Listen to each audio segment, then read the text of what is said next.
Bonjour à toutes et tous, j'espère que vous allez bien. Ça fait longtemps qu'on n'a pas fait une petite lecture d'un extrait du livre Sophrologie aux éditions Rustica que j'ai eu vraiment cette joie d'écrire, le tout premier. Voilà, je me souviens comme c'était une belle aventure et je l'ai écrit avant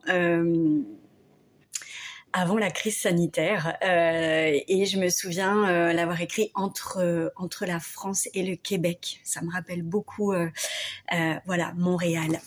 J'y pense là. Allez, on y va, on se lit un petit extrait au hasard. Voyons où ça nous mène. Ah, j'adore cette partie parce qu'elle parle du corps et du corps savant qui sait. Donc on va lire ce petit paragraphe, un corps savant qui sait, et c'est page 59. Ça appartient au gros chapitre se reconnecter à soi, par la sophrologie bien sûr. Un corps savant qui sait. Avons-nous remarqué que, depuis notre naissance, nous n'avons rien commandé, et pourtant, nos dents ont poussé, notre corps a grandi, et nos organes maintiennent notre homéostasie, c'est-à-dire notre équilibre.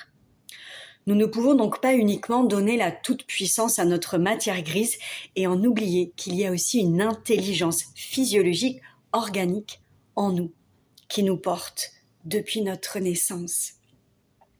La sophrologie nous aide, par ce rapport au corps, à retrouver le chemin de nos sensations, celles qui nous guident et nous aiguillent.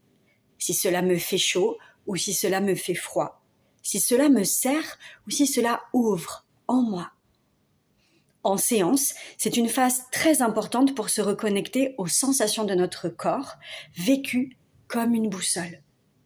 Pour ma part, cela me guide fortement depuis toutes ces années et je ressens mieux aujourd'hui ce qui est bon ou pas, pour moi.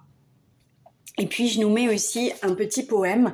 Vous verrez que dans ce livre, en fait, ce livre, c'est un guide témoignage dans lequel, bien entendu, je parle de la sophrologie, de mon regard aussi sur la sophrologie, de comment elle est venue me rencontrer, comment je la transmets aujourd'hui. Et ça va bientôt faire, enfin, ça fait déjà 12 ans maintenant.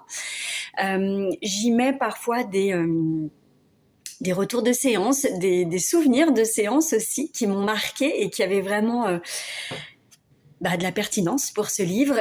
Et puis, j'y distille aussi des petits poèmes, de la poésie. Alors, celui-ci nous dit « L'harmonie nous permet cette douceur entre le corps et l'esprit. Je ne suis plus qu'une seule tête pensante, toute puissante. Je suis aussi un corps qui respire, un corps intelligent et savant qui sait. » Et si c'était une invitation pour nous aujourd'hui et ces jours à venir, et pourquoi pas au cours de notre vie, à revenir le plus que l'on peut dans cette présence à notre corps, ce corps en nous, savant, qui sait. Très belle journée et à bientôt.